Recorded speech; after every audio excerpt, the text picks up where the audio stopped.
ప్రియులారా, గడిచిన దినాన్న మనం నిర్గమకాండం 5వ అధ్యాయాన్ని అన్వయించుకునేటటువంటి క్రమంలో 5వ అధ్యాయానికి, నిర్గమకాండం అంతటికి, అలాగే పరిశుద్ధ గ్రంథం అంతటికి కూడా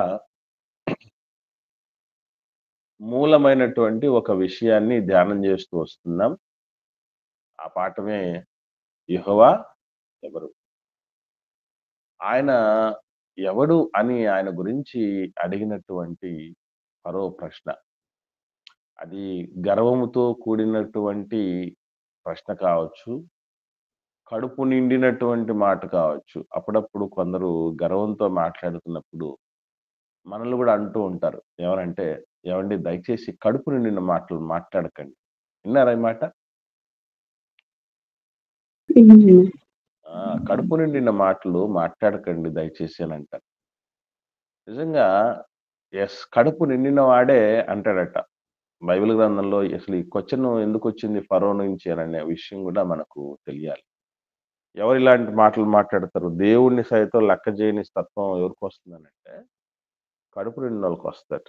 అందుకే సాధ్యమైనంత వరకు కడుపు నిండే పరిస్థితి పెట్టుకున్నా గూడా, ఉన్నా గూడా మనకి ఆహ్, కడుపు నిండా తినకుండా ఉండటం ఉత్తమమైన పని. ఎందుకంటేనండి ఒకసారి చూద్దాం. సామెతల గ్రంథంలో 30వ అధ్యాయము 8, 9 వచనాలు చూద్దాం. సామెతల గ్రంథం సామెతల గ్రంథం 30వ అధ్యాయము 8, 9 వచనాలు. ఒకటి చదవండి. వ్యర్థమైన వాటిని అబద్ధములను నాకు దూరముగా ఉంచుము. పేదరికమునైనను ఐశ్వర్యమునైనను నాకు దయచేయకుము. తగినంత ఆహారము నాకు అనుగ్రహింపుము. 9 కూడా ఎక్కువైన చదవండి. ఎడల నేను కడుపు నిండిన వాడనై నిన్ను విసర్జించి యెహోవా ఎవడని అందునేమో, లేక బీదనై దొంగిలి నా దేవుని నామమును దూషింతునేమో. చూడండి ఇక్కడ వ్యర్థమైన వాటిని నాకు దూరం చేయదేవా అని అడుగుతున్నాడు సల్మాన్ గారు. ఆహ్, అందులో మాట్లాడుతూ నేను 3 మనవులు గూడా చేస్తున్నాను నాయన అనని చెప్తూ వస్తున్నాడు. అందులో ఒకటేంటంట, పేదరికాన్ని గాని, ఐశ్వర్యాన్ని గాని ఇవ్వద్దు. అసలు ఇట్లాంటి ప్రార్థన ప్రపంచంలో చేసేవాళ్ళు చాలా అరుదు. సరే, మచ్చుకు నేను అడుగుతున్నాను. మనలో ఎవరైనా, మీలో గాని, నేను గాని, మనలో ఎవరైనా సరే, ఎప్పుడైనా దేవా నాకు పేదరికాన్ని గాని, ఐశ్వర్యాన్ని గాని ఇవ్వద్దు అని ఏ రోజైనా ప్రార్థన చేశావా? నేను అడుగుతున్నాను ఇక్కడ జాయిన్ అయినటువంటి వాళ్ళలో మీరెవరైనా పేదరికాన్ని గాని, ఐశ్వర్యాన్ని గాని నాకు ఇయ్యొద్దు నాయనా అని ఎప్పుడైనా దేవుడికి ప్రార్థన చేశామా? చేయలేదన్నా. చేయలేదు. పోనీ ఎవరికైనా రిక్వెస్ట్ చెప్పి పెట్టామా? బ్రదర్ మా కోసం ప్రార్థన చేయండి. మేము పేదరికాన్ని గాని, ఐశ్వర్యాన్ని గాని పొందకుండా ఉండాలి అని అసలు మన ఊహల్లోకి కూడా రావు.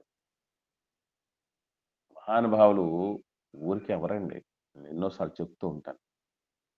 కాబట్టి అక్కడ మనం గమనించాల్సినటువంటి ప్రధానమైనటువంటి విషయం ఒకటే. అదేంటంటే ఆహ్, ఎందుకు వద్దంటున్నాడు అని తెలియాలి మనకి.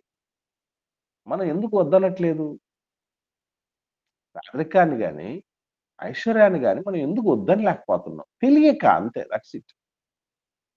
తెలియక. ఏం తెలియక? పేదరికంతో ప్రమాదం ఏంటట? పేదరికంతో ప్రమాదం ఏమని చెప్పాడండి? దొంగిలితారు అని దేవుని ఆ! చెప్పారు. బీదనై దొంగిలి నా దేవుడి నామాన్ని దూషింతునేమో, అవమానపరుస్తానేమో. ఎందుకంటే నాకు ఈ స్థితి ఎందుకిచ్చావయ్యా దేవుడు? అంటే డబ్బు పేదరికం మనిషిని ఒక ఉన్మాదిగా జేయడానికి గూడా అవకాశం. And at the same time పేదరికాన్ని బ్యాలెన్స్‌డ్‌గా, జాగ్రత్తగా ఒక మంచి గుణపాఠం నేర్పించే మాస్టర్‌గా జూస్తే మాత్రం అద్భుతమైనటువంటి గురువు. నాకు తెలిసి ఈ ప్రపంచంలో అత్యంత శక్తివంతమైన గురువు ఎవరైనా ఉన్నారంటే అది పేదరికమే. దానికి బెస్ట్ ఎగ్జాంపుల్ ఈ ప్రపంచంలో గొప్ప గొప్ప స్థానాలకు వెళ్ళినటువంటి మహానుభావులు అందరూ కూడా ఎక్కడి నుంచి వచ్చారు? పేదరికంలో నుంచి వచ్చారు. పేదరికుల్లో నుంచి వచ్చారు వాళ్ళు. పేదరికంలో నుంచి వచ్చారు. ఎందుకనంటే ఆ పేదరికం మాకు ఎన్నో గుణపాఠాలు నేర్పుతుంది అని మాట్లాడతారు. కాబట్టి నిజంగా నాకు కూడా చిన్నప్పటి నుంచి దేవుడు ఇచ్చినటువంటి ఈ పేదరికం ఏదైతే ఉందో అదేనండి మంచి గురువైంది. మా నాన్నగారు దాదాపు నేను మ్యారేజ్ చేసుకోవడానికి ముందు ఒక 6 సంవత్సరాల ముందు నుంచే ఆయన హెల్త్ బాగాలేనటువంటి పరిస్థితిలో ఉండి ప్రాణం ఇంకా తొందరగా వెళ్ళిపోతాడు త్వరగా. కాయిలా పడ్డాడు బాగా.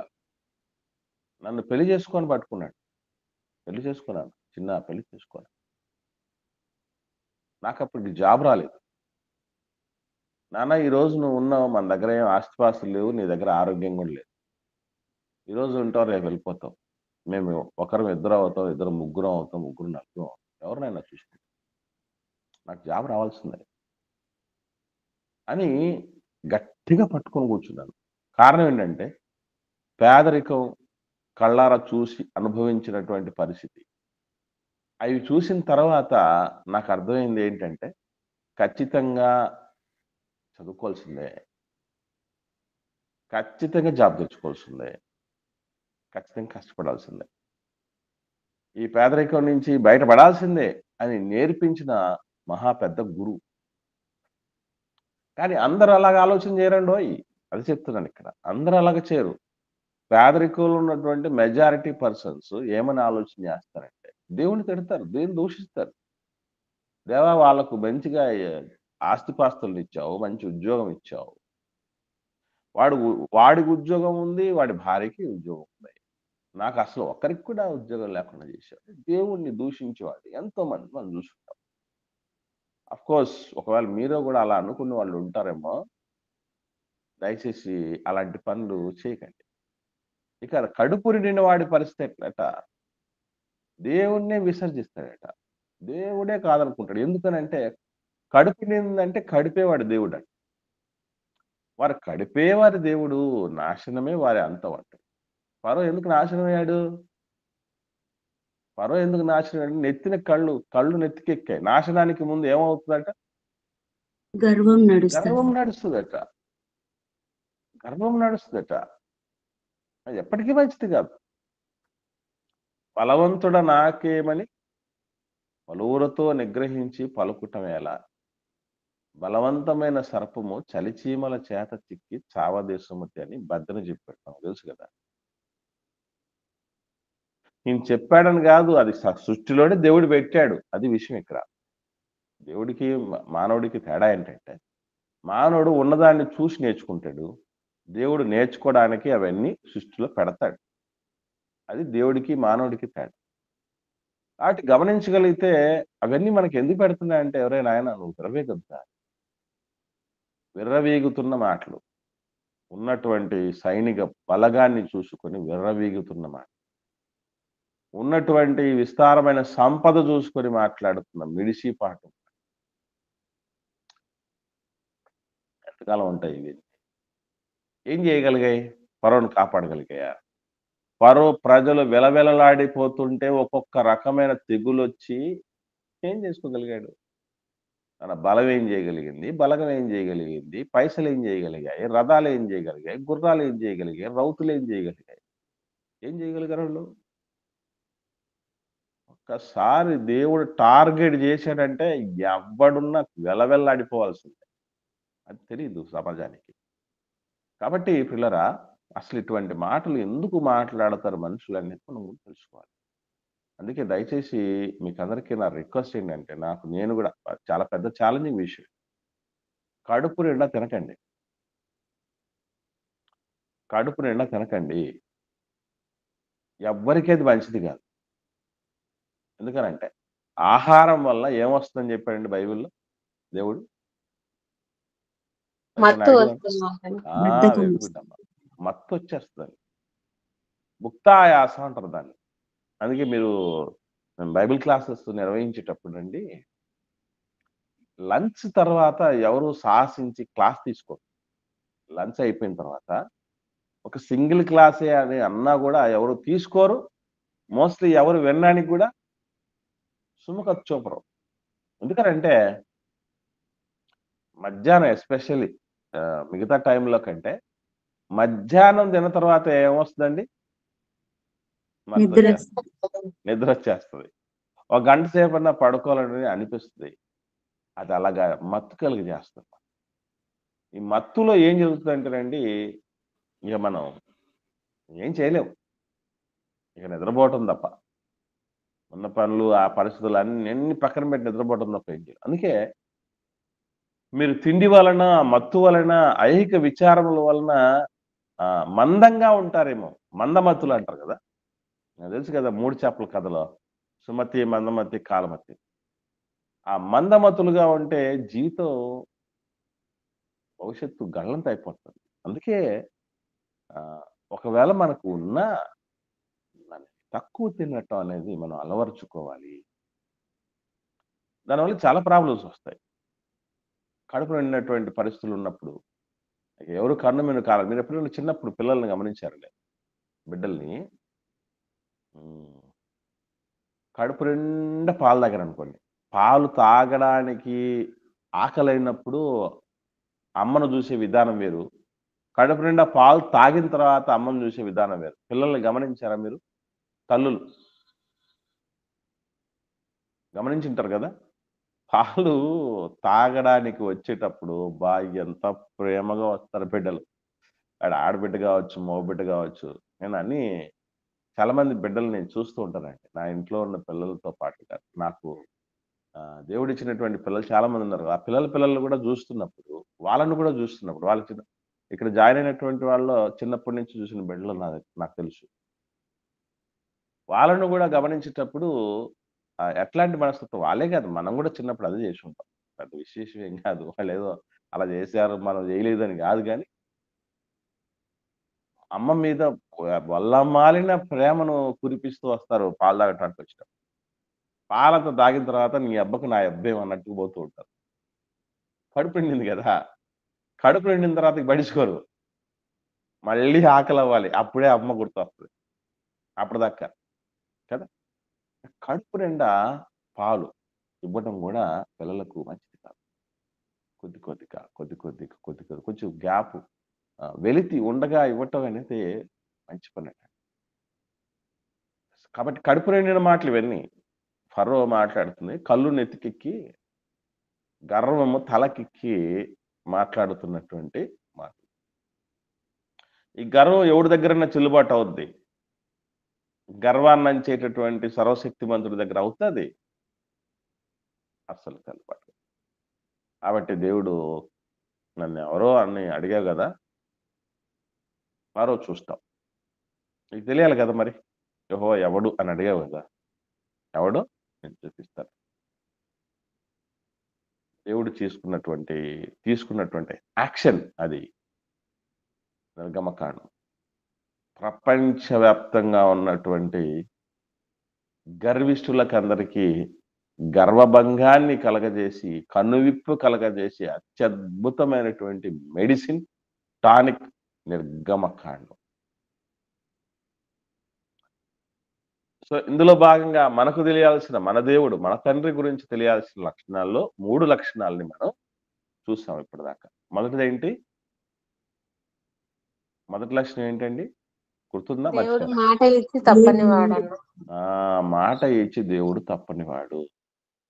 నేను అబ్రహాము, ఇస్సాకు, యాకోబుల దేవుడు నేను ఎందుకంటున్నానంటే, అబ్రహాము, ఇస్సాకు, యాకోబులకు ఆయన మాటిచ్చాడు. వాగ్దానం చేశాడు. ఆదికాండములో మాటుంది. నిర్గమకాండంలో నెరవేర్పు ఉంది. నెరవేరుతుంది. కాబట్టి నెరవేర్చగలగాలి మనం. ఈరోజు మనం గూడా ఎక్కడెక్కడ మాటలిచ్చుంటాం చెప్పండి? ముఖ్యంగా కొన్ని చోట్ల మాటలిచ్చుంటాం. మాటిచ్చుంటాం మనం. ఎక్కడ? వివాహ సమయంలో వెరీ గుడ్. మాటిస్తారు. వెరీ గుడ్ అమ్మా. Very good. వివాహ సమయంలో మాటిస్తాం. ఏవండీ? నిజంగా ఆ తండ్రి గుణగణాలను అందిపుచ్చుకున్న వాళ్ళమైతే ఈరోజు పెళ్లి సమయములో ఇచ్చుకున్న మాటలేంటి? వ్యాధిలో, బాధలో, లేమిలో, కలిమిలో అన్నింటిలో నిన్ను ప్రేమిస్తాను, నిన్ను గౌరవిస్తాను, నిన్ను సత్కరిస్తాను. నిన్ను తప్ప ఇంకొకరి వైపు కన్నెత్తి కూడా చూడను. నిజంగా ఈ మాట మనం పాటించిన కాపురాలు ఎంత చల్లగుంటాయండి అసలు. నేను ఓ మాట చెప్పాను మీకు గుర్తుందో లేదో. ఇప్పుడు కుదరకపోయినా తర్వాత తరాలకు చేసేటప్పుడైనా ఈ ఈ ఈ ఈ పుణ్యం మూట కట్టుకోండి. ఏమనంటే వాళ్ళు మాట ఇచ్చేటప్పుడు ఇద్దరు మాట ఇచ్చేటప్పుడు పెళ్లి కొడుకు ఇద్దరు గూడా అవి రికార్డింగ్ జేయండి. ఆ రికార్డింగ్ జేసి ఆ షూటింగ్ చేసేటువంటి వాడికి చెప్పండి. ఆ టైంలోనండి ఎన్నో సార్లు పెళ్లికి సంబంధించినటువంటి ఆ వీడియోలు జూసుంటాం మనం. ఖచ్చితంగా వాళ్ళ మాటలు పొర్రపాటున గూడా రికార్డ్ అయ్యి ఉండవు. చూసారా మీరెప్పుడైనా? ఎవ్వరి పెళ్ళిలోనైనా పెళ్లి పెళ్ళికి సంబంధించినటువంటి సీడీలు ఇవన్నీ చూస్తున్నప్పుడు మనం వీడియో వాళ్ళిద్దరూ ఒకరికొకరు ఏమని మాటిచ్చుకున్నారో అనేటటువంటిది వాయిస్ రికార్డ్ జేసి పెట్టింది మీరెప్పుడన్నా ఎవరి దగ్గరన్నా పెళ్లి చూ వీడియోలు జూసేటప్పుడు చూసారా? ఈ చూడలేదమ్మా. మధ్య చేసే పెళ్లిళ్ళల్లో కొంచెం చూస్తున్నామన్నా. అది కూడా ఎందుకు చూస్తామంటేనమ్మా, మనం పర్టిక్యులర్‌గా గుర్తుపెట్టుకొని వాళ్ళకు అదే పనిగా పదే పదిగా చెబితే తప్ప వాడు చేయడది. ఎందుకంటే ఆ టైంలో వాళ్ళిద్దరూ ఏదో మాటలిచ్చుకుంటూ ఉంటారు. అదంతా మూగి బొమ్మల్లా కనపడుతూ ఉంటాయి. మధ్యలో ఈ పాటో, ఒక ట్రాకో, ఒక మ్యూజిక్కో వచ్చేస్తది. కాదు చేయాల్సింది. ఖచ్చితంగా అవి రికార్డింగ్ జేయాలి.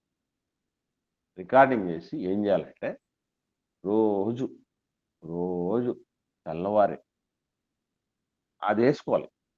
అది ప్లే చేయాలి. అప్పుడు అర్థమవుద్ది. ఆ! అప్పుడు అర్థమవుద్దండి ఒక్కొక్కరికి. నేనేమి ఇచ్చాను మాట. నేనేం జేస్తున్నా. ఎవరండి?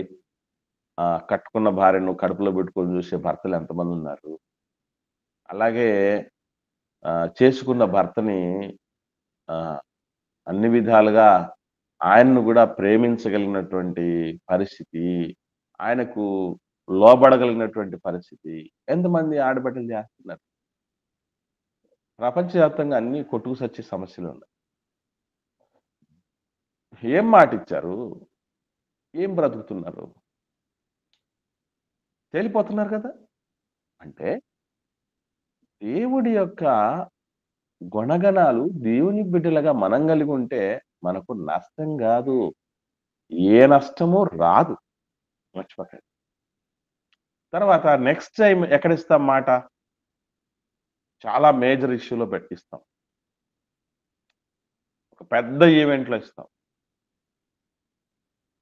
బాప్తీస్ కార్యక్రమంలో వెరీ ఇస్తాం. గుడ్. వెరీ గుడ్ అమ్మా. Very good. బాప్తిస్మ సమయంలో గూడా మాటిస్తాం దేవుడు. నాయనా ఈ జీవితం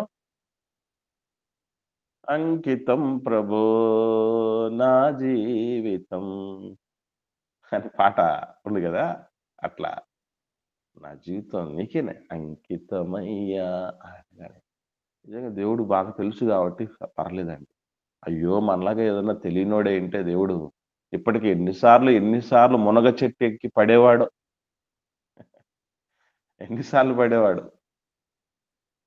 వదిలిపెట్టను నాయన. నాకొద్దు లోకం. ఇదే కావాలయ్యా. నువ్వు ఏదైతే కట్టడలో నువ్వు ఇచ్చావో సంఘ కట్టడలో ఇచ్చావో నిబంధనలు కొత్త నిబంధనలు ఏ కట్టడలు ఇచ్చావో ఆ కట్టడలన్నీ నేను పాటిస్తానయ్యా. నువ్వు ఇచ్చినటువంటి ప్రతి బాధ్యతను నెరవేరుస్తానయ్యా అని మాట ఇచ్చినటువంటి వాళ్ళం. అది కూడా రికార్డింగ్ పెట్టుకోవాలి. ఈ 2 రికార్డింగ్‌లు చాలండి జీవితం పదిలంగా ఉండడానికి. నేను అక్కడ ఏమి ఇచ్చాను, నేనేం చేస్తున్నాను. రేపు దేవుడు కూడా ఇదే అంటాడు. ఒరేయ్! నువ్వు ఏం చెప్పొచ్చావురా నా దగ్గరికి? అమ్మా నువ్వేం చెప్పొచ్చావే తల్లి? నువ్వేం చేస్తున్నావే? అని అడగడా దేవుడు? అడగడా? ఖచ్చితంగా అడుగుతాడు. కాబట్టి ఇది మాట ఇచ్చి నెరవేర్చే దేవుడు అని. తర్వాత రెండవ లక్షణం ఏం నేర్చుకున్నామండి? ఉన్నవాడు నిత్యము దేవుడు ధైర్యపరిచేవాడు. ధైర్యం ఇచ్చు. దేవుడు ఎస్ ధైర్యపరిచేవాడు. ఉన్నవాడు అంటే ధైర్యపరిచేవాడు. నేనున్నాను. మనం ధైర్యంగా ఉండాలి. అప్పుడప్పుడు కొంతమంది కుటుంబంలో ఉన్న యజమానులు చెప్తుంటారండి. నేను చాలా రేర్గా విన్నాను మాట. ఏమండి మా ధైర్యం ఇద్దరేనండి అంటారు. మా ధైర్యం ఇద్దరేనని అంటారు. ఒకటి పరలోకంలో ఉన్న దేవుడు, 2 నా ఇంటి ఇల్లాలు. పరలోకంలో ఉన్న దేవుడు ఒకటి ధైర్యం, నా ఇల్లాలు ఒక ధైర్యం అని చెప్పగలిగినటువంటి భర్తలు చాలా రేరండి. ఎందుకనంటే ఏ ఇరుకొచ్చినా, ఏ ఇబ్బందొచ్చినా, ఏ ప్రతికూలత వచ్చినా, ఏ బాధ కలిగినా నన్ను ధైర్యపరుస్తూ ఉంటారు. నేను పనిచేస్తున్న చోట నాకు అవమానం కలిగినప్పుడు, నాకు వ్యాపారంలో నష్టం కలిగినప్పుడు, లేకపోతే నాకు ఒక చీకు చింతలతో ఈ చికాకు పరిస్థితులు వచ్చినప్పుడు, ఎందుకే అట్లా భయపడతావు? ఎందుకు అట్లా బాధపడుతున్నావు? ఎంతమంది ఆడకూతుళ్ళు అలా ఉండగలుగుతున్నారు? అసలు డల్‌గా ఇంటికొచ్చాడా భర్త? లేకపోతే సంతోషంగా వచ్చాడా? ఎందుకు డల్‌గా వస్తున్నాడు? ఎందుకు సంతోషపడుతున్నాడు? ఇవన్నీ ఆలోచన చేయనటువంటి భార్యలు చాలా మంది. అందరూ కాదమ్మా. నేను మళ్ళీ చెప్తున్నాను గుర్తుపెట్టుకో. అందరూ తన పిల్లలు కాదు. అందరూ ఇల్లాళ్ళు కాదు. మెజారిటీ అమ్మాయిలు సహోదరీమణులు ఇలాగే ఉన్నారు. నువ్వు ఎట్లా చేస్తే నాకెందుకు? నువ్వు పైసలు కావాలి నాకంతే. నాకు డబ్బులు కావాలి. అంతే. That's all. నువ్వు ఎలా సంపాదిస్తున్నావు అనేది ముఖ్యం కాదు. ఎంత సంపాదిస్తున్నావు అనేది ముఖ్యం. కాబట్టి నాకది కావాలి. అనే వాళ్ళని మనం చూస్తున్నాం. నీ బాధలు నాకెందుకు? నీ వేదనలు నాకెందుకు? నీ ఇరుకులు నాకెందుకు అన్నటువంటి ఆలోచన చేసేవాళ్ళు. అలాగే ఇంటి యజమానుడు గురించి యజమానురాలు చెప్పాలి. మా ధైర్యం ఇద్దరే. పరలోకంలో దేవుడు, భూమి మీద మా ఆయన. ఆ రీతిగా ఎప్పుడైతే ఆ ధైర్యం మనమే అన్నట్టు. మా ధైర్యం మా అమ్మ, మా నాన్నకి. మా ధైర్యం మా పిల్లలు. మా ధైర్యం మా సంఘం. మా ధైర్యం మా సేవకుడు. మా ధైర్యం మా బిడ్డలు, మా విశ్వాసులు అని ఏ రోజైతే భూమి మీద ఉన్నటువంటి కొందరి గురించి మనం చెప్పుకోగలుగుతామో, అసలు ఏ సమస్యొచ్చినా గూడా ఏం పర్లేదు. పలానోళ్ళు ఉన్నారు గదా మనకి అనేటటువంటి ఆ ధైర్యం నిజంగా దేన్నైనా ఎదిరించటానికి శక్తినిస్తదది. అలాగా ఆ లక్షణాలు, ఆ తండ్రి లక్షణాలు మనలో రావాలి. తర్వాత మూడవ లక్షణం ఏంటి? పరిశుద్ధుడు.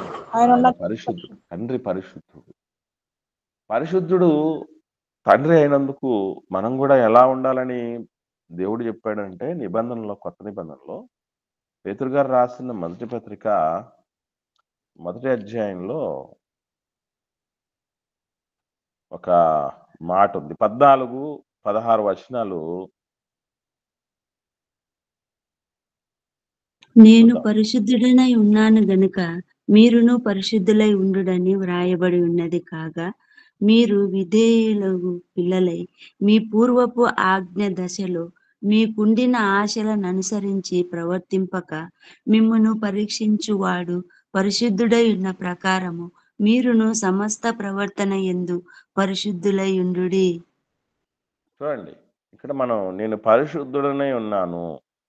అయితే తండ్రి పరిశుద్ధుడైతే ఎందుకు చెప్తున్నానంటే, నాన్న ప్రపంచంలోనండి ఏ తల్లిదండ్రులకి దేవుడికి ఉన్నటువంటి డిఫరెన్స్ ఏంటంటే, మాలా కాకూడదు. మా పిల్లలు మాలా ఉండకూడదు. ఎంతమంది అనుకుంటారు కదా! 99% అమ్మానాన్నలుగా ఉన్నటువంటి వాళ్ళం మనం అదే అనుకోని ఉంటాం. అవునా కాదా? దేవుడు అలా కాదండోయ్! ఎందుకంటే మనది ఫెయిల్యూర్ స్టోరీ. మనది ఫెయిల్యూర్ స్టోరీ, ఫెయిల్యూర్ బాడీ. దేవుడు అలా కాదు కదా! అసలు ఆయన డిక్షనరీలో ఫెయిల్యూర్ అనేదే లేదు. కనుక ఆయన ప్రతి విషయంలో మోడల్‌గా ఉంటాడు. నాలాగా ఉండండిరా అంటాడు. రేపు మనం గూడా ఏ ధైర్యం ఇవ్వగలగాలంటే, ఒరేయ్! మాలా బతకండి చాలు. మీరిలా వెళ్ళిపోతారు పరలోకానికి అనే భరోసా మనం ఇవ్వగలగాలి. మనం ఏం చెప్తాం ఎప్పుడు చూసినా? వాళ్ళని చూడండి, వీళ్ళని చూడండి అని చెప్తాం. తండ్రిని చూడు, యేసుప్రభుని చూడు, అపోస్తలుని చూడు అంటాం. మరి నన్ను చూడండి ఎప్పుడంటావు? నన్ను చూడండి ఎప్పుడంటామండి మనం? అనలేకున్నాం. ఎందుకనంటే మనకేమున్నాయి? మనలో ఏమున్నాయి? ఎందుకు చెప్పలేకపోతున్నాం? మనల్ని చూడండి, చూసి బతకండి అని ఎందుకు చెప్పలేకపోతున్నాం? నేను క్రీస్తును పోలి బ్రతుకుచున్న ప్రకారము మీరును నన్ను పోలి నడుచుకోండి అన్నాడు. అంటే బ్రతుకుతూ ఉన్నప్పుడు మనల్ని పోలి నడుచుకోని చెప్పొచ్చు. బ్రతకలేక ఉన్నాం కాబట్టి ఏం చెప్తున్నాం? మమ్మల్ని చూడొద్దురా అంటున్నాం. తప్పు కదా అది. అదే చెప్తున్నానిక్కడ. నేను పరిశుద్ధుడిని. ఓకే. మరి నా బిడ్డలు, నా బిడ్డ అని మనం మీసం మెలేసి చెప్తారే మగవాళ్ళు. నా బిడ్డ అని జబ్బచరి చెప్తారు కదా సహోదరిమణులు. దేన్ని బట్టి చెప్తున్నారు? లక్షణాలను బట్టి. కదా! ఆ! కొంతమంది తెలివితేటలు బాగా కలిగి స్కూల్‌లో, కాలేజెస్‌లో మంచి ర్యాంకులు తెచ్చుకుంటే అప్పుడేమంటాం? వాడు నా బిడ్డ. నా బిడ్డ అంటాం. శభాష్ అంటాం కదా! శభాష్ నా బిడ్డ అంటాం. మంచి జాబ్ తెచ్చుకున్నారు. శభాష్ నా బిడ్డ. అంటే విజేతలై ఉంటే చిత్రం ఏంటంటే మనం అన్ని తెచ్చుకొని ఉన్నాం మార్కులు. మనం అక్కడ విజేతలై ఉండం. అవ్వకపోయినా వీళ్ళు విజేతలవుతే మాత్రం మనం నా బిడ్డ అని అంటాం. కదా! మనం ఇప్పుడు గత కాలంలో మనం తెచ్చుకున్న మార్కులు తెచ్చుకున్నారేంటి పిల్లలు? హ్మ్. మారారు గదా! అప్‌డేట్ అయ్యారు.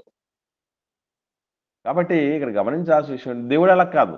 దేవుడి దగ్గరకి ఎదగాల్సిందే తప్ప, ఇక దేవుడిని దాటి రావటం, దేవుడితో సమానంగా గూడా రావటం చాలా సవాలుతో కూడిన విషయం. అది మనం అందిపుచ్చుకోవాలి. పరిశుద్ధత మనకు ఏవండీ నిజంగా ఎంతో శక్తినిస్తదండి. నీతిగా బతికినటువంటి వాడు సింహంలాగా ఉంటాడు. ఎవరికీ భయపడడు. ఇన్స్‌పెక్షన్ వస్తుంది అని అన్నప్పుడు చాలా మంది బెంబేలెత్తిపోతారు. మా బెల్ట్‌లో మా వైపు టీచర్లంతా గూడా. ఎందుకనంటే ఏమడుగుతారో ఏంటో పరిస్థితులు మాకు. అవి పెండింగ్ ఉన్నాయి. ఇవి సమస్యలున్నాయి. అవి ప్రాబ్లమ్స్ ఉన్నాయి. ఇది అడుగుతాడేమో, అది అడుగుతాడు. ఏ ప్రాబ్లమ్స్ లేకుండా అన్నీ పర్ఫెక్ట్‌గా పెట్టుకున్నాడు. ఇన్స్‌పెక్షన్ రాని ఇంకా ఏమైంది? మిన్నే విరిగి పడని. ఏమైనా జరగని. ఎందుకనంటే వాళ్ళు నీతిమంతులు, పరిశుద్ధులు. పరిశుద్ధులకు చాలా ధైర్యం ఉంటదండి. దొంగోడు ధైర్యంగా ఉండలేడు. ఇన్విజిలేషన్ డ్యూటీలు చేస్తున్నాను. చాలా కాలం చేస్తున్నాను. 10థ్ క్లాస్, ఇంటర్మీడియేట్ ఇన్విజిలేషన్. కాపీ రాసేవాడిని ఈజీగా కనుక్కోవచ్చండి. ఎలాగో తెలుసా అండి? కాపీ రాసే వాళ్ళని ఈజీగా కనుక్కోవచ్చు. అమ్మాయి గాని, అబ్బాయి గాని కాపీ కొడుతున్నారంటే, వాళ్ళ బిహేవియర్ మిగతా వాళ్ళకు భిన్నంగా ఉంటుంది. దొంగోళ్ళు నక్కి నక్కి చూస్తున్నట్టు, ఎవరు చూస్తున్నారో, ఏం సంగతో అని చెప్పేసి, వాళ్ళు అటు ఇటు తిరిగేటప్పుడే మాకు అర్థమైపోద్ది ఈడు దొంగోడని. లోపల కాపీలు ఉన్నాయిరా రెడీగా. కాబట్టి అది జీవితం కానే కాదు. అది దొరికిన తర్వాత ఎన్ని మాటలు అనాల్సొస్తుంది. డీబార్ చేసే పరిస్థితులు. ఇన్ని దేనికి? ఆ నిజాయితీగా ఆ పరిశుద్ధతను కోల్పోయినందుకే కదండీ! కాబట్టి తండ్రి లక్షణం మనం దేవుడు మనలో ఏం చూడాలి? సమస్త ప్రవర్తనలో పరిశుద్ధత చూడాలనుకుంటా. ఒక దాంట్లో, 2 దాంట్లో కాదు. అప్పుడప్పుడు చెప్తూ ఉంటారు మన గురించి. ఆయన మంచి తండ్రి గాని, మంచి భర్త కాదట. విన్నారా ఈ మాట? ఆయన మంచి తండ్రే గాని, మంచి భర్త కాదు. విన్నాంనా. ఎన్నో సార్లు మనం వినుంటాం. ఎన్నో సార్లు. అలాగే ఆవిడ మంచి తల్లి గాని, మంచి భార్య కాదు అని. మంచి కొడుకే గాని మంచి తండ్రి కాదు, మంచి భర్త కాదు. మంచి కూతురే గాని మంచి తల్లి కాదు, మంచి భార్య కాదు. ఇట్లాంటివి ఎన్ని లేదు. ఇంకొకటి కొన్ని విషయాల్లో మంచి భక్తురాలే కానీ ఇంట్లో ఏ పాత్ర పోషించదు అని చెప్పేవాళ్ళు ఉంటారు. మంచి భక్తుడే కానీ చర్చిలోకి పోయినంత వరకు అది భక్తి, బయటకు వస్తే మాత్రం అది విరక్తి అనేటువంటి పరిస్థితికి వెళ్ళిపోయింది. అది కాదు, దేవుడు అది కోరుకోడు. గమనించండి, మనం 3 పోలికలు నేర్చుకున్నాం. అందులో ధర్మశాస్త్రం అంటే ఏం నేర్చుకున్నామండి? దేవుని పరిశుద్ధతకు శబ్ద రూపం అన్న. దేవుని పరిశుద్ధతకు శబ్ద రూపం ఇస్తే ధర్మశాస్త్రం, క్రొత్త నిబంధన అనేది కూడా ఇప్పుడు కాలంలో ఉండేది. అలాగే దేవుని యొక్క పరిశుద్ధతకి దృశ్య రూపం ఆ రోజు ప్రత్యక్ష గుడారం, ఈరోజు దేవుని పరిశుద్ధతకి ఒక నడిచే రూపం ఇవ్వాలి, సజీవమైన రూపం ఇవ్వాలి అని అంటే, అమ్మ ఇస్తారానమ్మా మ్యూట్లో పెట్టుకుని తల్లి.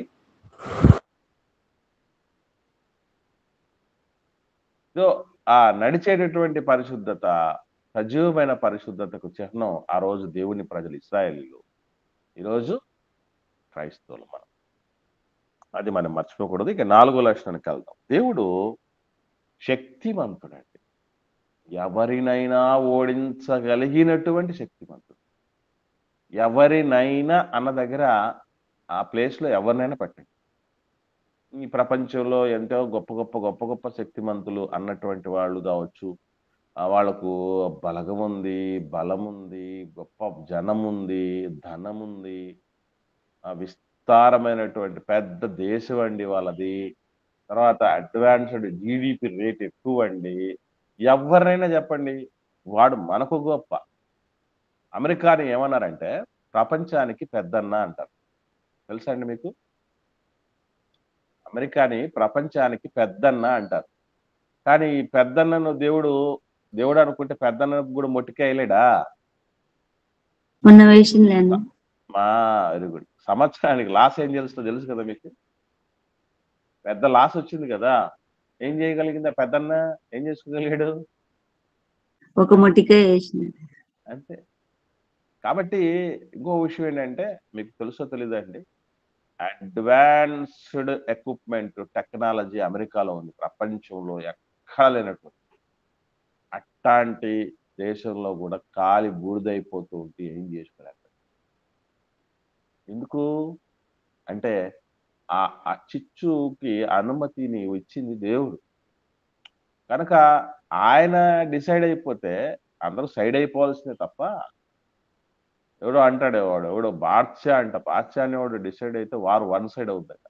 ఎవడోడు బాద్షా? దేవుడికి మించిన బాద్షా ఎవడున్నాడు? చక్రవర్తి, రాజు అయితే, గొప్ప రాజు అయితే ఫరో రాజు. దేవుడు రాజులకు రాజు, ప్రభువులకు ప్రభు. పేచం అనచగలిగినటువంటి వాడు. నిజంగా ఆయన శక్తి ఎంతటిదో, ఎవరి మీద అసలు ఆ తెగుళ్ళని ఎందుకు దేవుడు రప్పించాల్సి వచ్చిందో, ఈ విషయాలన్నీ కూడా చాలా కూలంకషంగా రాశాడండి బైబిల్లో. ఒకసారి చూద్దాం మనం. 14వ అధ్యాయము నిర్గమకాండం 14వ అధ్యాయం 30వ వచనం చూద్దాం. 30వ వచనం.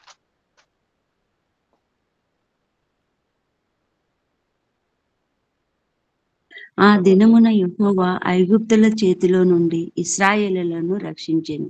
ఇశ్రాయేలులు చచ్చిన ఐగుప్తులను సముద్ర తీరమున చూచిరి. చూడండి, వాళ్ళ చేతిలో నుంచి రక్షించటం అంటే ఏం చేశాడు దేవుడు? చంపేశాడు వాళ్ళని. వాళ్ళ దగ్గర కత్తులున్నాయి, గుదీలున్నాయి, రథాలున్నాయి, గుర్రాలున్నాయి, ట్రైన్డ్ గా ఉన్నటువంటి సైనికులు ఉన్నారు. అందరూ చచ్చిన శవాల్లాగా వచ్చి తేలిపడ్డారు. ఏమండి? కాబట్టి అసలు ఈ 14వ అధ్యాయంలో అంటే ఎర్ర సముద్రం నుంచి బయట తీసుకుని వస్తే చిత్రం ఏంటంటే, ఆ సముద్రంలో గుండా వచ్చిన వాళ్ళలో పశువులున్నాయి, చంటిబిడ్డలున్నారు, ముసలి మొత్తం ఉన్నారు, ఆడబిడ్డలున్నారు, గర్భవతులున్నారు, చంటిబిడ్డ తల్లులున్నారు, బాలింతలున్నారు. ఒక్కరంటే ఒక్కరికి గూడా హాని కలగలేదు. క్షేమంగా ఒడ్డును చేర్చాడు. అంటే మనం ఏం తెలుసుకోవాలంటే నిజంగా నడిపించు నా నావా నడిసంద్రమున దేవా. నిజంగా వాళ్ళు అడగకపోయినా నడిపించాడండి. దేవుడు ఎంత గొప్పోడంటే, నువ్వు నడిపించు అని అడగాల్సిన పని లేదు. ఆయన దగ్గరగా వచ్చి పడితే ఆయన చేయి పట్టుకుంటే చాలు. అన్నీ ఆయనే చేస్తాడు. ఏమన్నాడు దేవుడు? అక్కడ ఉప్పొంగే సముద్రం ఇక్కడ ఉధృతంగా మీదికి రాబోయి తినబోతున్నటువంటి సింహం లాంటి ఆ సేన, ఐగుప్తీయుల సేన వస్తూ ఉంటే దేవుడు చెప్పిన మాట ఏంటి? ఒక్కటే అన్నాడు. ఊరక నిలిచుండ్రండ్రా. ఊరక నిలిచోడండి అంతే. అట్లాంటి టైంలోనండి ఏవండీ ఎంత అసలు ప్రపంచంలో ఇంతకంటే మించినటువంటి మునివేళ్ళ మీద నిలబడేటటువంటి సిట్యుయేషన్ లాంటిదది. బీభత్సమైనటువంటి క్లైమాక్స్ లాంటిది. అయిపోతారిక వాళ్ళు. చూస్తే పడితే అక్కడ ఎర్ర సముద్రంలోనే పడాలి, పడి చావాలి. లేదంటే ఐగుప్తీయులకు బలైపోవాలి.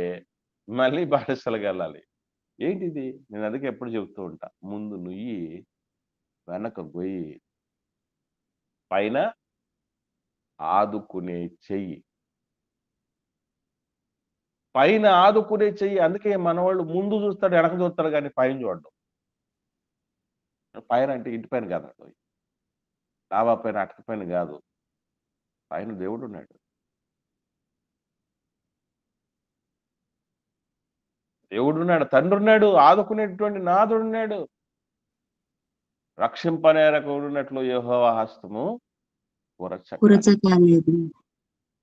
అట్లాంటి దేవుడు మనకు ఉండినప్పుడు ఒక్కడినంటే ఒక్కడిని పోగొట్టుకోలేదు ఆయన. తరమడానికి వస్తున్న వాడిని ఒక్కడిని బతకనివ్వల. అది ఆ దేవుడి శక్తి.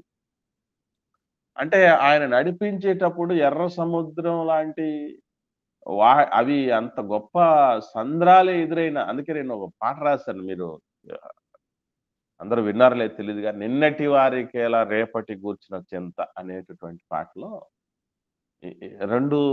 రెండవ చరణంలో ఈ మాట ఉంటది. గాలి తుఫానులను అణచిన క్రీస్తు యేసు ఉన్నాడుగా, సంద్రమంతటి సమస్యనైనా సులువుగా అని అనొచ్చునుగా. దేవుడు ఏం చేశాడు? యేసుప్రభు సముద్రాన్ని ఏమన్నాడండి? నిమ్మలముగా గద్దించేశాడు అంతే. సముద్రాన్ని గద్దించి ఎవడన్నా ఉంటాడండి? అయ్యో! మనం మన పిల్లల్ని గద్దించుకోలేం. భార్యని గద్దిస్తే ఉరుముతది. భర్తను గద్దిస్తే ఉరుముతాడు. పిల్లల్ని గద్దిస్తే ఉరుముతారు. వాళ్ళు ఉరుముతారు ముందు మన మీదకి. కదా! గాలి తుఫాన్లను గద్దిస్తే మిక్కిలి నిమ్మలమైపోయాట. అది వాళ్ళ శక్తి అది. ఆ శక్తి అది. దేవుడి యొక్క శక్తి అంత గొప్పది. కాబట్టి ఎట్లాంటోళ్ళైనా గూడా అణచగలిగినటువంటి సమర్థులు. మరి ముఖ్యంగా ఎవరిని అణుస్తారు అంటే, ఫరో గర్వమంతా ఏమైపోయిందంటే, ఏదో బూడిదలో పోసిన పన్నీర్ అంటారే. అలాగే ఎర్ర సముద్రంలో సమాధి అయిపోయినటువంటి బలగం అది. ఆకలికి మిగిలింది కన్నీళ్లు మిగిలిపోయాయి ఫరోకి. ఏం చేయగలరు? ఏ సేనలు చూసి విర్రవీగిపోయాడో అదే సేనల్ని నిమిషాల్లో శవాలకి తీసుకొనొచ్చాడు. దానికి సెలబ్రేషన్ చేసుకుంటూ 15వ అధ్యాయంలో మనం పాడతామే, యెహోవా నా బలమా యథార్థమైనది నీ నామం, పరిపూర్ణమైనది నీ నామం అనే పాట పాడతావే, అది 15వ అధ్యాయంలో ఉంటది అదంతా. నిర్గమకాండం 15వ అధ్యాయం అంతా కూడా ఇది వాళ్ళన్నటువంటి మాటలు. 15వ అధ్యాయం 2వ వచనంలో ఏముందండి? యెహోవాయే నా బలము, బలము, నా గానము, నా ఆయన బలము. రక్షణయు ఆయను. ఆయన నా దేవుడు, ఆయనను వర్ణించెదను. ఆయన నా పితరుల దేవుడు, ఆయన మహిమను స్తుతించెదను అని మొదలుపెట్టేస్తాడు. ఏమండి? కాబట్టి దేవుడు శక్తిమంతుడు. మనం ఆ శక్తిమంతుణ్ణి ఆశ్రయించాం. మనం బలహీనులం కాదు. మనం చిన్నవాళ్ళం కాదు. అప్పుడప్పుడు ఏమంటారంటే, "రేయ్! మేమెవరి తాలూకా?" ఈ మధ్య కాలంలో ఒక తాలూకా వచ్చేసింది కదా! ఏమనేటండి? ఈ మధ్య కాలంలో బాగా వినబడేది తాలూకా ఒకటొచ్చింది. గుర్తుంది గదా మీకు? ఏంటది? పిఠాపురం ఎమ్మెల్యే తాలూకా. ఆ! పిఠాపురం ఎమ్మెల్యే గారి తాలూకా. ఎంతకాలం ఉంటాడు ఎమ్మెల్యే గారు? 5 సంవత్సరాలు. 5 ఏళ్ళైనా ఉంటాడో లేదో చెప్పలేము. మళ్ళీ వస్తాడో రాడో చెప్పలేము. వచ్చినా ఏం చేస్తాడో తెలీదు. మనకు తెలీదు. ఆ! జస్ట్ ఈ సర్వభూతలంలో ఎన్నో దాదాపు 200 దేశాలు పైచిలుకు దేశాల్లో ఒక దేశం మన దేశం.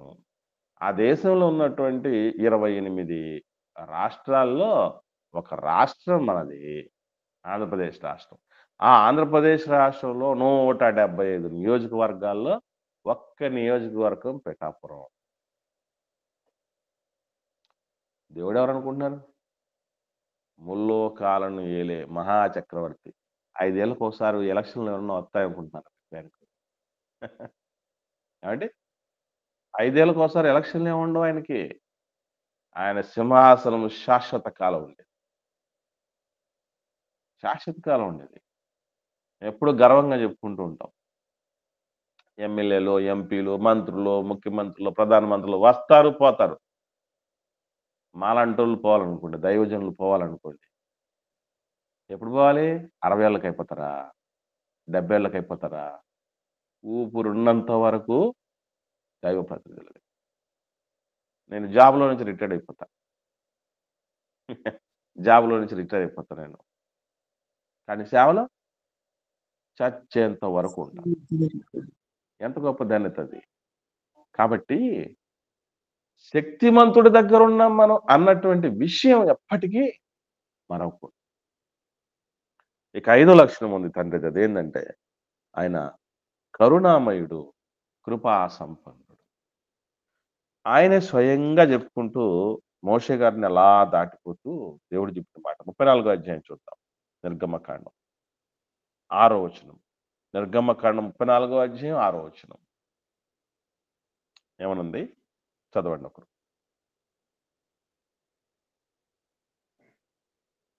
నిర్గమకాండం 34వ అధ్యాయం 6వ వచనం. అతని ఎదుట యెహోవా అతన్ని దాటి వెళ్ళుచు, యెహోవా కనికరము, దయ, దీర్ఘశాంతము, విస్తారమైన కృపా సత్యములు గల దేవుడైన యెహోవా ఆయన 1000 మందికి కృప చూపుచు దోషమును, అపరాధమును, పాపమును క్షమించును గాని ఆయన ఏమాత్రమును దోషులను నిర్దోషులుగా ఎంచక 3-4 తరముల వరకు తండ్రుల దోషమును కుమారుల మీదికిని, కుమారుల కుమారుల మీదికిని రప్పించునని ప్రకటించెను. చూడండి. దేవుడు మాట్లాడుతూ చెప్పినటువంటి అద్భుతమైన మాట. ఆయన స్వయంగా చెప్తున్న మాట. తండ్రి ఎవరట?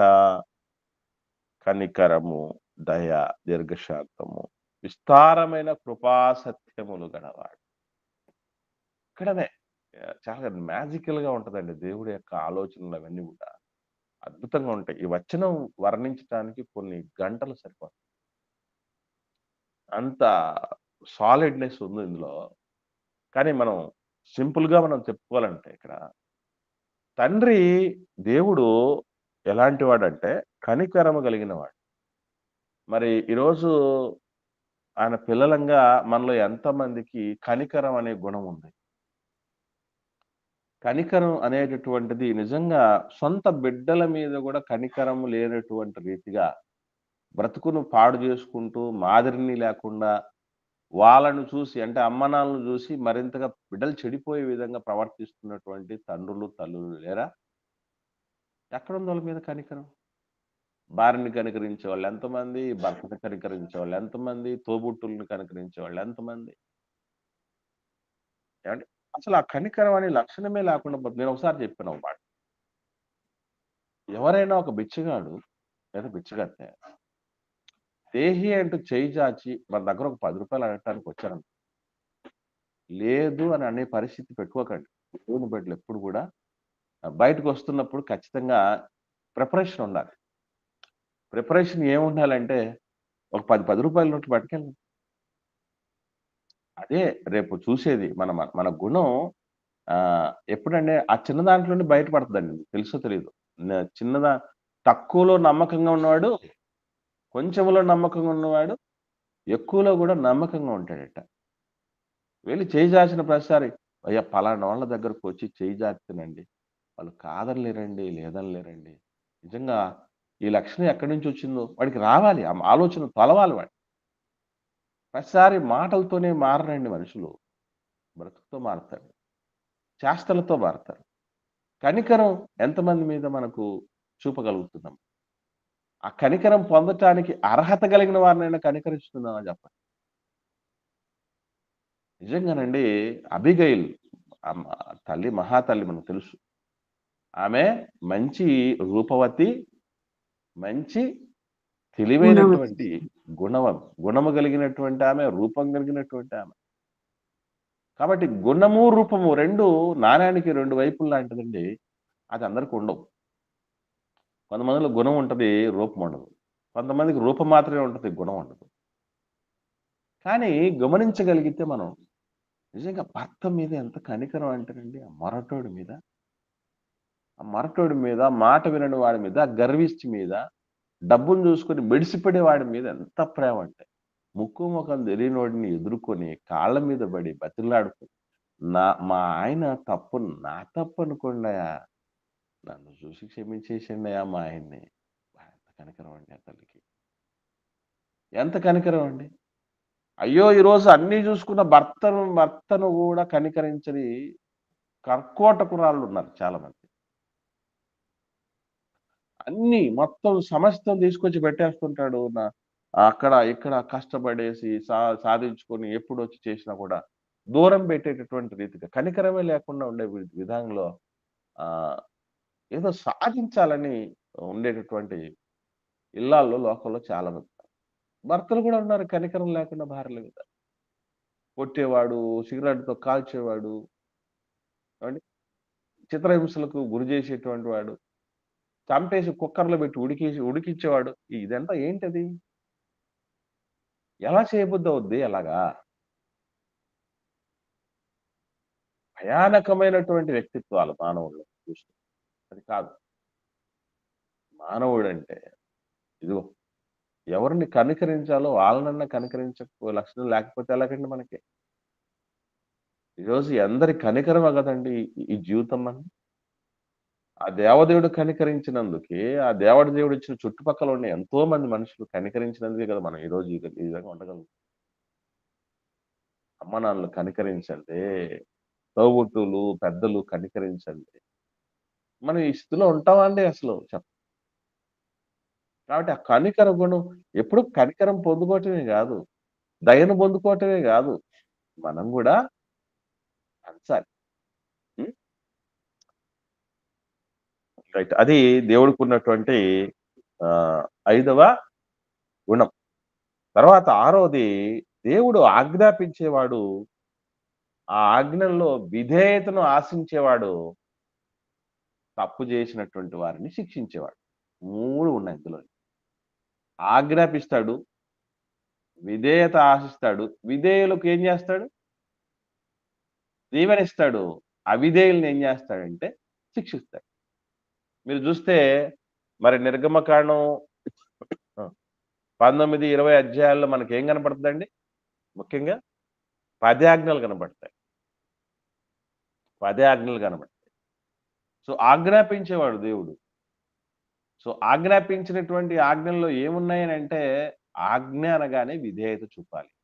దానికి లోపడాలి. అంటే ఆ లోబడేటటువంటి తత్వం ఆజ్ఞాపించేటటువంటి దేవుడికి మనం కలిగి ఉండగలిగితే, అవి పాటించిన వాడి జీవితాలు చాలా బావుంటాయి. ఇక తిరిగే ఉండవండి. ఇక తడిగుడ్డేసుకొని పడుకోవటమే. అలాగా దేవుడి మాటల్ని పాటించగలిగినటువంటి పరిస్థితి, విధేయత చూపేటువంటి పరిస్థితి. ఒకనాడు మనం ఆజ్ఞలు పాటించలేదే అని బోన్లో నిలబడ్డం కాదు. మనం పాటిస్తూ నువ్వు పాటించు అని ఒక పెద్దరికాన్ని మనం అందిపుచ్చుకోవాలి.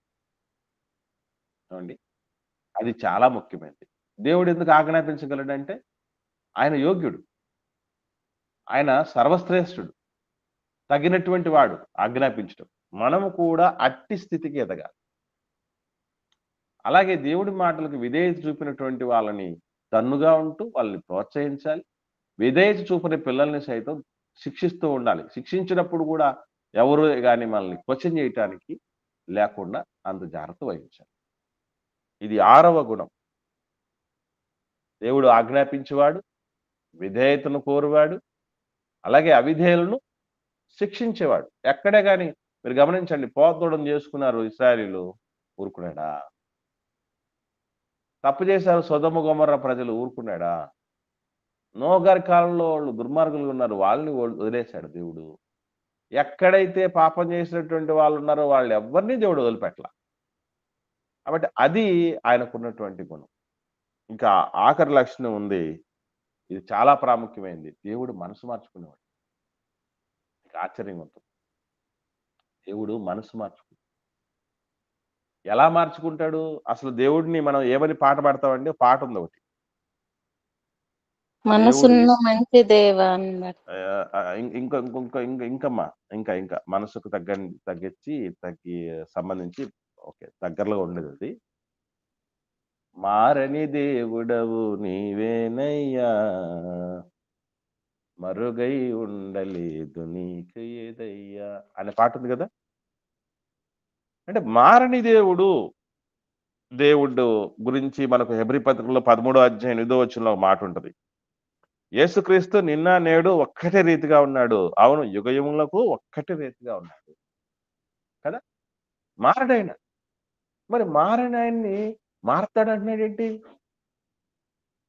పాస్టర్ గారికి ఏమైనా బైబిల్ అర్థం అవుతుందా లేదా? అసలు మనసు మార్చుకునే దేవుడు అన్నదాన్ని మీరు సమర్థిస్తారా?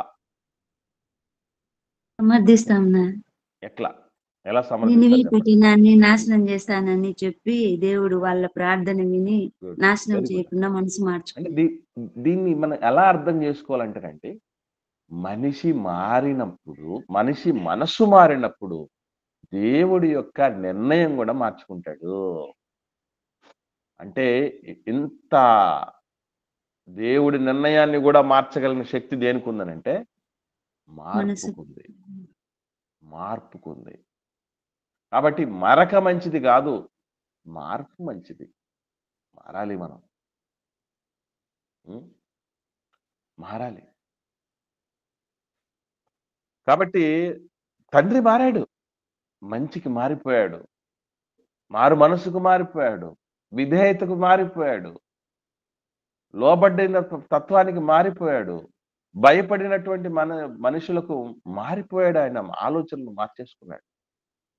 ఈవెన్ ఎన్నో సందర్భాల్లో మోషే గారు కూడా, నాయన వీళ్ళు చంపేస్తాను, లేపేస్తాను మోజెస్, నీ నీ గర్భవాసం నుంచి వచ్చే వాళ్ళని నేను హైలైట్ చేస్తానంటే అప్పుడు కూడా మోషే గారు చెప్పినటువంటి దాన్ని బట్టి అంటే దేవుడు మార్చుకోగలడు, మారగలడు. అది మన కోసం. మన మార్పే ఆయనలో మార్పు తీసుకురాగలదు. అలా అది ఈ లక్షణాన్ని బట్టి మనం ఏం చేయాలంటే, కొంతమంది మనం ఎదుటివాడు ఎట్లా ఉన్నాడనేది ఆలోచన చేయకుండా మూర్ఖంగా పోతాం. నేను మారను ఇంతే అని. అది తప్పు. దేవుడు అంతటి ఆయనే మనిషిలో వచ్చిన మార్పుని బట్టి మారిపోయాడు. మనం ఏమాత్రం పడలో అండి. కాబట్టి ఎదుటి వాళ్ళలో వచ్చే మార్పులను బట్టి మనం ఏమవ్వాలి? మనం మనసు మార్చుకోవాలి. సో అది ముఖ్యంగా ఈ 7 గుణగణాలు దేవుడికి ఉన్నటువంటివి ప్రియులారా. ఆఖరిగా ఒక చిన్న మాట ఆ తండ్రి గురించి నేర్చుకోవటం ఎందుకనంటే, మన జీవన సరళి 100% మారిపోయి తండ్రిని పోలి ఉండాలి. ఒకటి. రెండవ విషయం ఏంటంటే, ఆయన గురించి తెలుసుకున్నప్పుడు మనం కొన్ని విషయాలు ఉంటాయి. ఏమిటంటే, ఆయన పాపిని మార్చే పరిశుద్ధుడు, నేను మారను అన్నటువంటి రీతిగా భీష్మించి కూర్చుంటే శిక్షించే న్యాయవంతుడు. అంత మాత్రమే కాదు, మారినటువంటి వ్యక్తులను మారటానికి అవకాశాలు ఇచ్చేటటువంటి కరుణా సంపన్నుడు, మార్చగలిగిన పరిశుద్ధుడు, మారని వాళ్ళని శిక్షించగలిగిన న్యాయవంతుడు, అలాగే ఎవరైతే పశ్చాత్తాపంతో దేవుణ్ణి శరణు వేడతారో వాళ్ళని కరికరించే కరుణా సంపన్నుడు. ఈ లక్షణాలు దేవుని బిడ్డలుగా మనలో ఉండాలి. మనం మారాలి, 10 మందిని మార్చే గుణం కలిగి ఉండాలి. తర్వాత మనం కూడా శిక్షకు లోనయ్యే వారంగా కాకుండా తప్పు చేసిన వారిని శిక్షించేంత న్యాయాధిపతులంత స్థాయికి ఎదగాలి. అలాగే మార్పు నొందినటువంటి మారుమనసు నొందినటువంటి వారిని కనికరించే గుణం తీసి ఆదరించగలిగినటువంటి స్థితిలో మనం. ఇవి దేవుళ్ళలో ఉన్న లక్షణాలు, దేవుని బిడ్డలుగా మనలో ఉండాల్సిన లక్షణం. ఓకేనండి. ఈ 7 మర్చిపోకండి. యెహోవా ఎవరో మనం 7 లక్షణాలతో పరిశుద్ధ గ్రంథంలో మనం తెలుసుకున్నాం. ముఖ్యంగా నిర్గమకాండం వెలుగులో. నెక్స్ట్ డే నుంచి మనం నిర్గమకాండం 6వ అధ్యాయంలోనికి వెళ్ళిపోతాం. ఎవరికైనా ఏమైనా సందేహాలు ఉంటే దయచేసి అడగండి. లేని పక్షాన ఒకరు ప్రార్థన చేయండి. మనం ముగించుకుందాం.